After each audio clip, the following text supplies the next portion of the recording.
ഇന്ന് രാവിലെ ഞാൻ എണീറ്റപ്പോൾ തന്നെ വിചാരിച്ചൊരു കാര്യമുണ്ട് കേട്ടോ. ഇന്ന് നമ്മുടെ അടുക്കള ഒന്ന് ഡീപ്പ് ക്ലീൻ ചെയ്യണമെന്ന്. അതിനൊരു പ്രത്യേക കാരണം കൂടിയുണ്ട്. നമ്മുടെ ഈ ഏരിയയിൽ അധികവും മുസ്ലിം വീടുകളാണ്. ഇപ്പോൾ റമദാൻ മാസം വരെയല്ലേ. നോമ്പ് തുടങ്ങുന്നതിന് മുമ്പ് തന്നെ അവരുടെ വീടൊക്കെ തൂത്ത് വാരി തുടച്ച് വൃത്തിയാക്കും.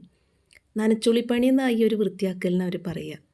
അവരിങ്ങനെ വൃത്തിയാക്കുന്നത് കാണുമ്പോൾ ശരിക്കും പറഞ്ഞാൽ എനിക്കും തോന്നി എൻ്റെ അടുക്കള എന്തിനാ അങ്ങനെ ഇടണേ, എനിക്കും ഒരു മാറ്റം വേണമെന്ന്. അങ്ങനെ ആ ഒരു പോസിറ്റീവ് എനർജി ഉൾക്കൊണ്ടാണ് ഞാൻ ഇന്ന് ഈ പണിക്ക് ഇറങ്ങി തിരിച്ചിരിക്കുന്നത്. നമ്മൾ ഏത് മതക്കാരായാലും നമ്മുടെ അയൽപക്കത്തൊരു നല്ല കാര്യം നടക്കുമ്പോൾ അത് കണ്ടുപഠിക്കുന്നത് നല്ലൊരു കാര്യമല്ലേ. മാസ്ക് ഇല്ലാത്തതുകൊണ്ട് ഒരു കർച്ചീഫ് ഇതുപോലെ ഒന്ന് കെട്ടി വെച്ചിട്ടുണ്ട് കേട്ടോ മൂക്കിൻ്റെ മുകളിൽ. പൊടിയുടെ അലർജി ഇത്തിരി കൂടുതലാണല്ലോ. ആദ്യം ഞാൻ ഈ പാത്രങ്ങളൊക്കെ കഴുകി വയ്ക്കുന്ന ഈ ഒരു ഷെൽഫുണ്ടല്ലോ, ഇവിടെ നിന്ന് ഞാൻ ഈ പാത്രങ്ങളൊക്കെ ഒന്ന് എടുത്ത് മാറ്റി വെക്കുകയാണ് കേട്ടോ.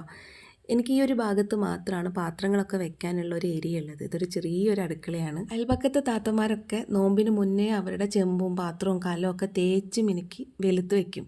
അങ്ങനെ വെയിലത്ത് ഇങ്ങനെ പാത്രങ്ങളൊക്കെ ഇങ്ങനെ കമിഴ്ത്തി വെക്കുന്നത് കാണാൻ തന്നെ ഒരു ഭംഗിയാണ് കേട്ടോ.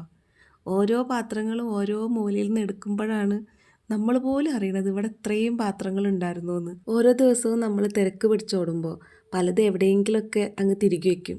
അവസാനം ഒരു സാധനം തിരഞ്ഞാൽ കിട്ടാതാകുമ്പോഴാണ് നമുക്ക് ശരിക്കും ദേഷ്യം വരിക. അതുകൊണ്ട് ഇടയ്ക്കൊക്കെ ഇതുപോലൊരു ഡീപ്പ് ക്ലീനും നല്ലതാണ്.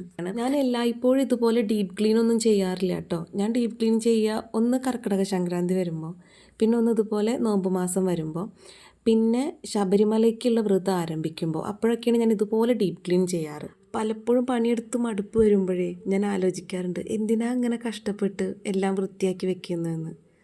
നാളെ ആയാലും വീണ്ടും ഇതൊക്കെ അലങ്കോലമാവാനുള്ളതല്ലേ എന്നൊക്കെ ചിലപ്പോൾ തോന്നും. പക്ഷെ സത്യം പറഞ്ഞാൽ ഈ ക്ലീനിങ് വെറും ഒരു വീട്ടുപണി അല്ല കേട്ടോ. നമ്മുടെ ഈ വീടൊക്കെ എന്നിട്ട് ക്ലീൻ ചെയ്ത് നല്ല ഭംഗിയായിട്ട് കാണുമ്പോൾ നമ്മുടെ മനസ്സിന് വല്ലാത്തൊരു സന്തോഷം തോന്നാറുണ്ട്.